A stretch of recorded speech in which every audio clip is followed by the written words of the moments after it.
any other devolved function, there is a constitutional mechanism for them to do.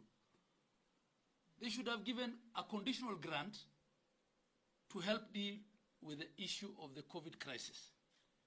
Instead, they kept the money at national level and asked our county public service boards to employ those people for them as they pay the salaries. 2,000 of those, I think over 2,000, are not on the ground and have not been on the ground. We have been sending reminders to Afi House to take them out of the payroll. It took such a long time. It took until the end of the contract. We first want to know where that money has been going. Who has been taking the salary of the over 2,000 workers who have not been coming and who we have continuously been asking that they be removed from the payroll and they be replaced, because they've not been replaced. Two, what the minister and his people at health are trying to do, they realize this thing is coming to an end. They have failed to provide sufficient funding to absorb these people until their contract has come to an end. They want to set up the counties against their workers by saying it's the governors that are refusing to have you on permanent and pensionable. It's not the case. All we're asking is, rather than provide money for some odd 7 or 8 or 9 or 10 months, whatever money they are talking of, and leave us with a problem of absorbing these people, we have a 4.2 trillion budget in this country. Why not provide sufficient resources to keep these young Kenyans on permanent and pensionable in perpetuity? And all we're asking for is deal with the issue of the gratuity. That's the law. And increase our equitable share by 7.7 billion going forward. That's all. But what they want to do is to send them to us, and after 10 months, probably even incite them to strike in front of our county headquarters. We're not accepting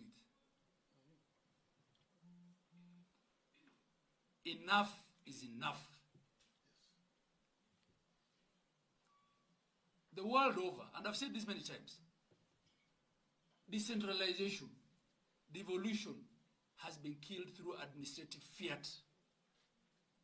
And what we're seeing is one administrative fiat after another that close back devolved functions to a national government, that centralizes it with a lot of threats and intimidation. We've been elected by the people of Kenya. And the Constitution is very clear that sovereignty of the people of Kenya is exercised at 2 levels, at the county and at the national government.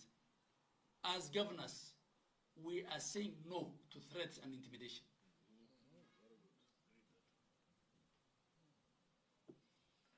Our minister was just appointed to cabinet the other day, threatens he's going to withhold money. Is he above the Constitution of Kenya? People forget that these positions are transient.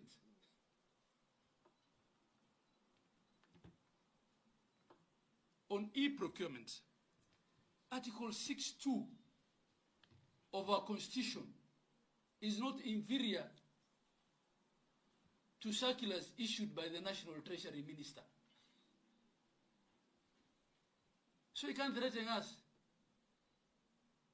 If he's above the law, we'll know.